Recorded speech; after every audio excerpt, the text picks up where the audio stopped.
Bom dia a todos e a todas. Estamos aqui em mais uma manhã e mais uma doutrinária interativa.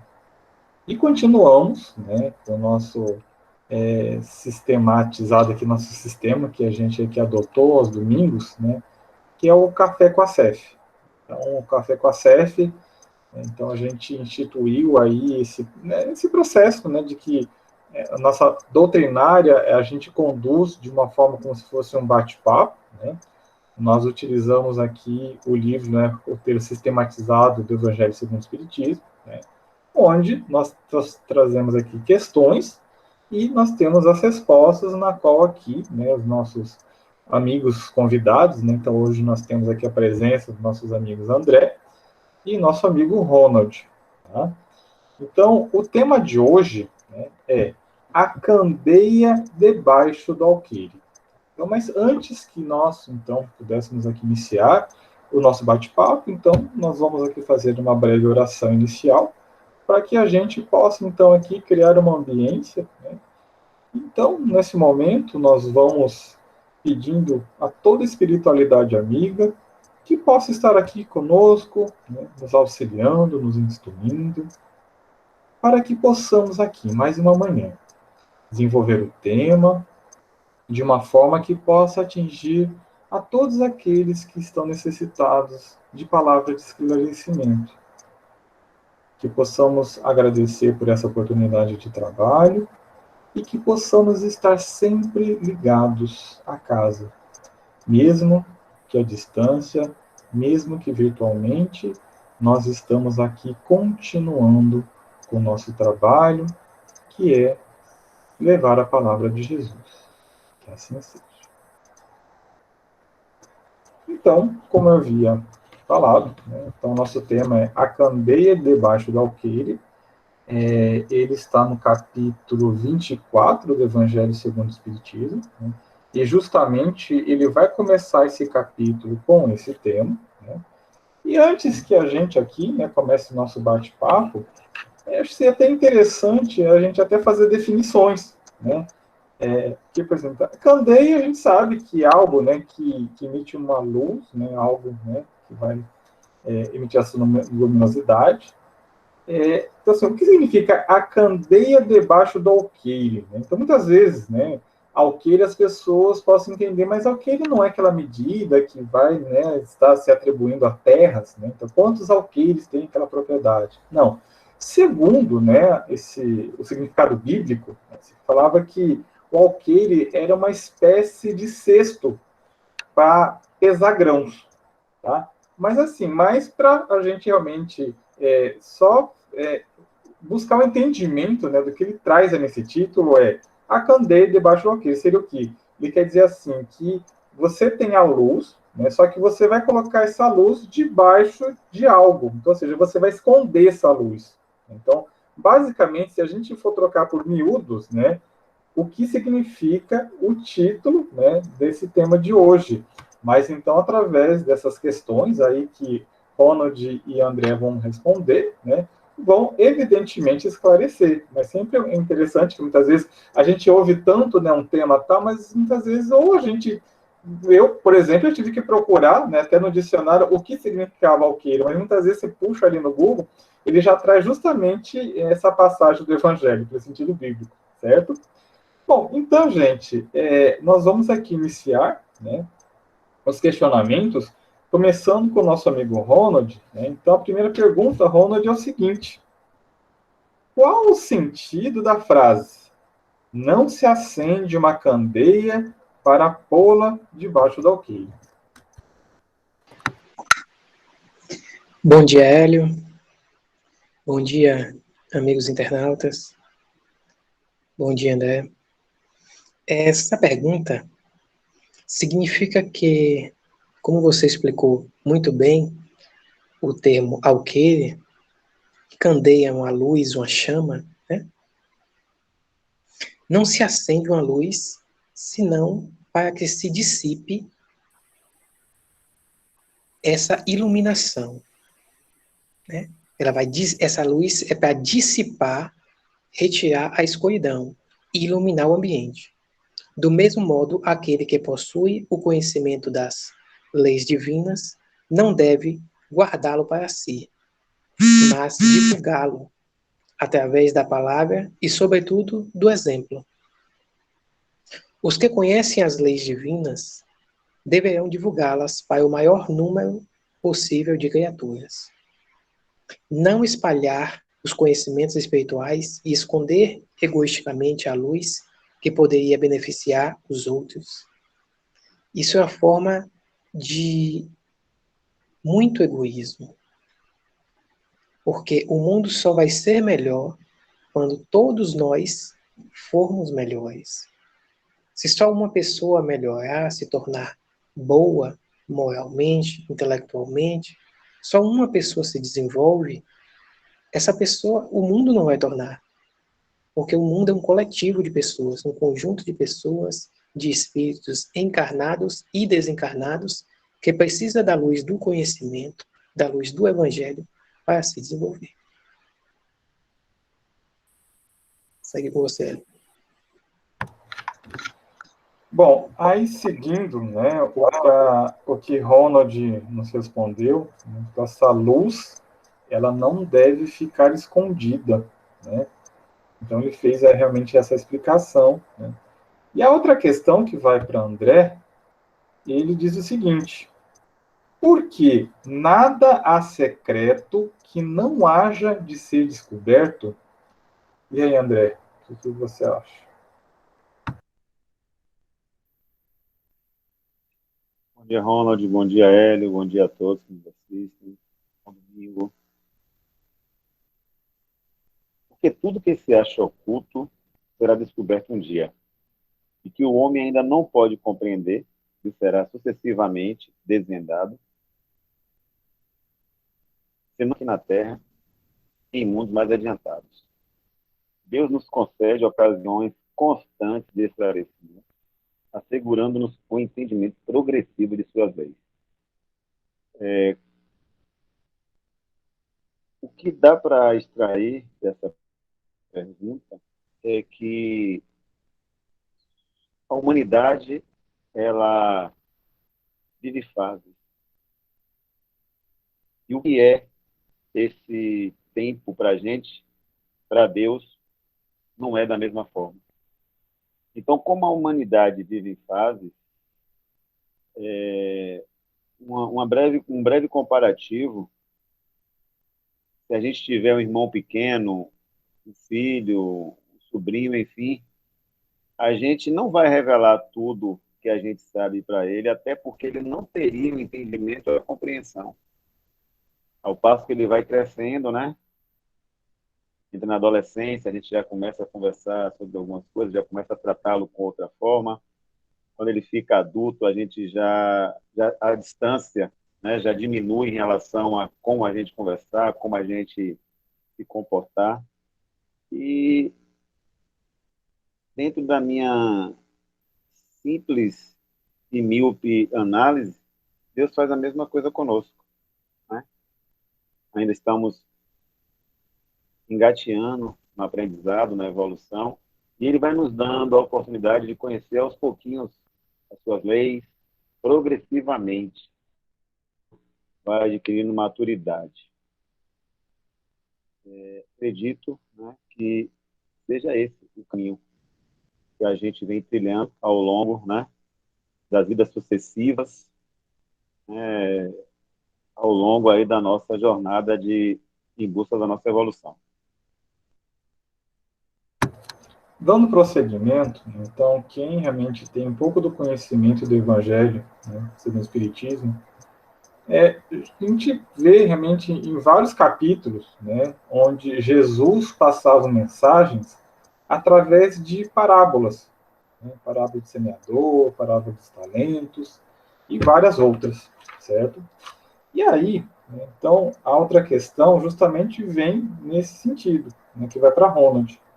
Porque Jesus ensinava por palavras, se ao ouvi-las, nem todos compreendiam suas mensagens.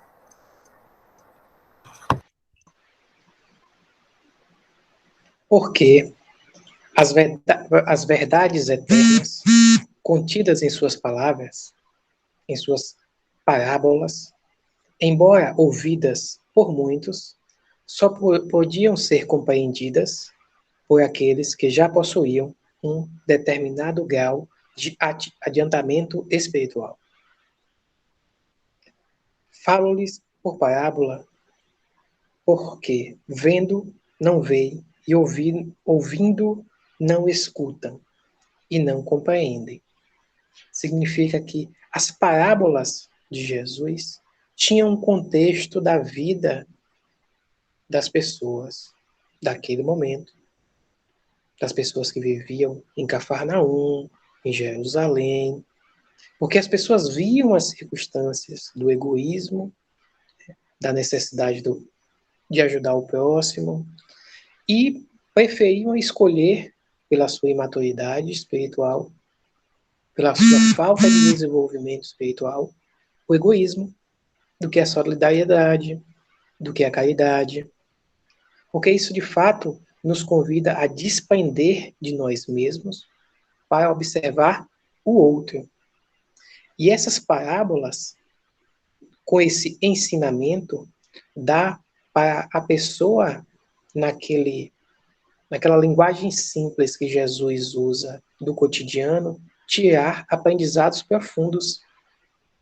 E perceba, mais de 2000 anos se passaram e nós estamos aqui tentando aprender com o Evangelho de Jesus. E que ele ainda reflete o nosso cotidiano. Cotidiano de falta de amor próprio, cotidiano de falta de solidariedade. Por quê? Porque nós não atentamos para esses valores espirituais. E só vai compreender isso, né, quem tiver maduro, sensível para a semente do Evangelho. As gerações têm as suas infâncias. Nós temos a nossa infância, a nossa juventude e a nossa maturidade. Hoje, quando a gente atinge uma determinada maturidade, a gente não comete mais os erros da infância. Por quê? Porque nós já aprendemos. Assim, a necessidade das vidas sucessivas para que a gente se torne uma pessoa melhor, mais compreensível, mais sensível para a lei de amor, sensível para o nosso próximo, para que a gente possa perceber o quanto o Evangelho é necessário em nossas vidas e quanto o Evangelho nos fortalece. O próximo questionamento, né, ele está lá no item 3 desse capítulo, ele é até um pouquinho complexo, se a gente for aqui analisar, né, que ele diz o seguinte: o que devemos entender por, abre aspas, aquele que já tem, mais lhe será dado. Aquele que não tem, mesmo que tem, se lhe tirará. Essa pergunta vai para você, André. Obrigado, Hélio, por me ajudar dizendo que é complexa. Muito obrigado. Devemos perceber nesta passagem uma referência aos bens espirituais. A observância dos preceitos divinos faz com que estes bens, que constituem a verdadeira riqueza do espírito, aumentem incessantemente. Por outro lado, aqueles que se ocupam apenas da vida material, não que a vida material seja desprezada, mas que se preocupa apenas porque estamos na existência material e precisamos do material. Esquece de desenvolver os bens espirituais e o pouco progresso que possui fica a semente das verdades eternas, ela acaba por ser temporariamente ofuscada, dando a sensação de perda. Temporariamente ofuscada. E aí eu faço uma perguntazinha: onde está Deus? Deus está fora da gente? Não. Deus está na nossa consciência. Então, se já nascemos com a centelhazinha divina, o que é que vamos ter que fazer ao longo da nossa existência? Adquirir essa consciência e buscar Deus. Porque a cada dia que passa, eu compreendo cada vez mais que a nossa necessidade, somos tão pequenos e precisamos tanto de Deus em nossas vidas, porque para atravessar as provas, para vencer dificuldades, ou até mesmo na bonança, você ter discernimento e ter consciência daquilo que chega para você, é necessário que você esteja sempre do lado de Deus. E aí também tem essa sensação, né, de que foi perdida, mas na verdade não foi perdida. Foi ofuscada porque a gente sabe da importância da vida material, mas a gente precisa buscar o equilíbrio, né? Essa palavra assim é chave, o equilíbrio. A gente não pode se distanciar de Deus. E também não podemos esquecer de algo também que é básico. Nós que precisamos, em toda e qualquer circunstância, precisamos de Deus. Então, Hélio, nesse sentido, né? Como a gente já vem com a centelha divina dentro de nós, podemos potencializar e buscar cada vez mais Deus em nossas vidas, na presença, né, nossos dias, como também podemos nos afastar através de nossas ações, nossos atos. Mas o que eu quero deixar registrado aqui é da importância de Deus em nossa vida, que a gente desperte para essa consciência. Todos nós somos merecedores de Deus em nossas vidas, todos nós. Dando prosseguimento, né, então essa questão agora vai para Ronald. É o seguinte, Ronald. Embora a palavra de Jesus seja de conhecimento público, por que o significado de seus ensinamentos ainda permanece oculto para muitos?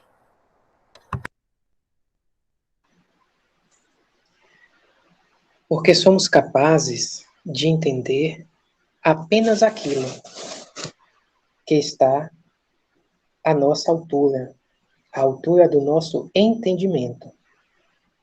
E esse entendimento é um fruto do nosso progresso intelectual e moral alcançado por nosso espírito, através das sucessivas reencarnações. Quando o significado de um ensinamento ultrapassa os limites da nossa compreensão, ele nos confunde ou passa despercebido à nossa razão, não nos trazendo nenhum proveito. A gente não aprende. Porque é necessário o desenvolvimento intelectual para que a gente compreenda o Evangelho de Jesus. Para que a gente compreenda uma lei de liberdade que o Espiritismo nos apresenta, mas que essa lei não é para fazer qualquer coisa. O Evangelho de Jesus vem nortear as pessoas para que a gente possa estar bem conosco mesmo. O Evangelho de Jesus é para quem? É para todo indivíduo que quer estar bem consigo mesmo. Que possamos sair da palavra que tem a sua força para as ações. O Evangelho de Jesus é muito discutido, mas precisa ser mais vivido por todos nós. Porque a gente precisa realmente mudar o mundo. Mas o mundo está bem, está certo. As pessoas que estão doentes. Nesses tempos de pandemia, nunca foi tão necessário o Evangelho de Jesus para que a gente fique em casa com nossos familiares, com os nossos próximos, mais próximos, com respeito. Sabendo conviver com o erro do nosso próximo e o nosso próximo conviver com nossos erros. É necessário perceber e ter um bom coração, ter uma boa intenção para compreender o Evangelho de Jesus.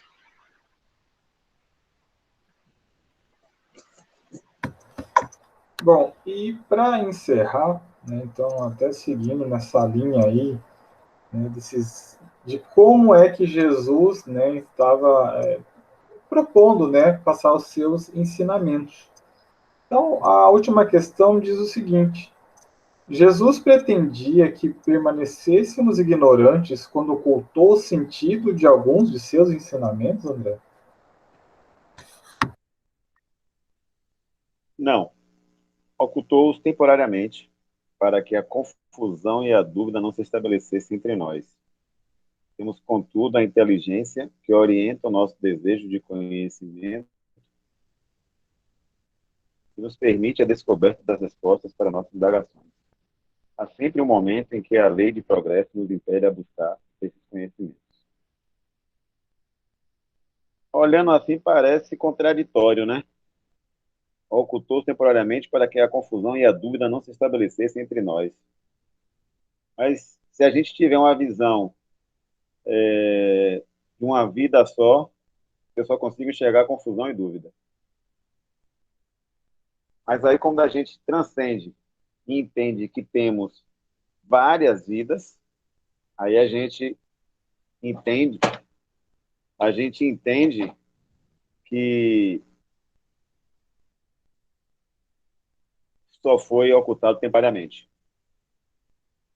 E a gente também começa a perceber em registros históricos que, principalmente no Egito, vem se encontrando muitos manuscritos datados do período de Jesus, né, que a gente não tinha nem conhecimento. E aí vem pelaquela questão da maturidade da humanidade, que a gente tinha comentado lá atrás. A humanidade vem passando por um processo de maturidade que já começa a chegar, né, algumas verdades que antes tinha que ficar oculta em função da nossa necessidade, né, de compreensão. E como temos várias vidas para aprender, e a gente continua aprendendo sempre, mesmo no além-túmulo, nada fica oculto. Então, a lei de progresso, ela vai sempre nos impelir a buscar o conhecimento, encarnado ou não. Forte abraço aí para vocês. Bom, então, gostaria de agradecer pela participação, né, de Ronald, de André. E aqui, né, só fazendo a leitura da conclusão, né, do tema de hoje, que diz o seguinte: devemos espalhar os conhecimentos que possuímos em benefício de todos, pois a verdade não é para ser escondida de ninguém. Entretanto, ela pode ser gradualmente percebida por aqueles que se propõem a ir ao seu encontro. Então, acho que essa fica a reflexão, né, do tema de hoje. Então, realmente, como foi dito aí, Jesus somente tentou passar, né, os seus ensinamentos para toda a humanidade, mas vocês viram que, através de parábolas e de outras formas, né, e não é de uma forma que todo mundo vai conseguir compreender assim de imediato, de facilmente. Então, tudo vai depender, né, do nosso conhecimento, da nossa questão aí intelectual e até moral, né? Porque muitas vezes a gente precisa compreender o primeiro passo, né? E o outro passo, os passos seguintes seriam compreender e colocar em prática, né? E a gente sabe, né, nós que estamos aqui fazendo palestras, né, de acordo aqui com o Evangelho, então a gente vê que diversas passagens são muito complicadas, né, pode ser muito lindo a gente estar lendo diversos, né, trechos, diversas passagens, mas para colocar aí no nosso dia, na nossa vida, são outros 500, como a gente fala, né, mas enfim, eu acho que nós precisamos aproveitar essa oportunidade, essa oportunidade de estarmos aqui reencarnados, né, de estarmos aqui com o nosso propósito de evolução espiritual, e realmente eu acho que fica, não vou dizer mais fácil, mas eu acho que talvez menos complexo, que a gente tenha pelo menos um direcionamento, né, onde pelo menos a gente consiga ter uma orientação do que é o certo e o que é o errado, por exemplo. Então, eu acho que isso já é um grande passo, né, muitas vezes, que a pessoa já consegue dar, né. Mas então, assim, né, então dessa forma a gente encerra fazendo então uma oração, né, e que nesse momento possamos estar recebendo em nossos lares a equipe do plano espiritual que é responsável pelos passes. Esses passes são aplicados de acordo com a necessidade de cada um. Cada um recebe aquilo que é necessário para que possa sempre estar no seu fortalecimento físico ou espiritual, mas que possamos sempre caminhar, que possamos ter fé e continuar então essa nossa caminhada. E nunca se esquecendo que sempre estaremos amparados pelo amor do nosso Mestre Jesus. E assim, nós finalizamos a nossa doutrinária interativa, nosso café com a CEF, né? Fiquem bem, como a gente está passando ainda por uma situação ainda da pandemia, infelizmente ainda não acabou. Tudo bem, nós estamos já numa outra situação, na chegada das vacinas, então, ou seja, já é um aspecto, né? Então é um cenário que já começa a ter um ponto de esperança, né? E acho que a gente precisa se apoiar justamente, fé e esperança. Então, continue se cuidando, né? Seguindo todas as recomendações, né? Então, fiquem bem, tenham um excelente domingo, uma excelente semana, e até a próxima.